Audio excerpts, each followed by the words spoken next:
Hey guys, Alex here from linemark.com. Welcome to another behind the scenes. So I was wondering, what I would be looking for if I were buying line marking for my warehousing. And really, for me, it's about finding someone with experience, in a similar sort of site to my one, and being able to see that they're actually able to do the job, showing some competence. And so I thought maybe it'd be worthwhile just showing you guys what we do. So this is, let me start here. So this is a sort of prepped area. And what you can see we've done here, we start out with shot blasting of the edges. So this gives us the defined edge for the yellow lines that are going down. And then we've diamond ground all of the center. Now that's because this is going in blue. And what we don't want are the sort of tram lines that you get from a shot blast. So the shot blasting only goes on the edge, diamond through the middle. And then once that's done, we tape out, as you can see here.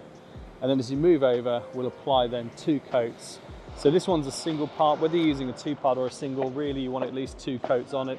If you're going to use something like a UV system and you're doing a hybrid or something like that, you might do a 2 parts with water base and then UV. And if you're doing just a full UV, then of course you're going to put 2 to 3 layers down with a base coat. So it's a lot more involved. So what we're doing here, we're actually going to be painting right up against this wall.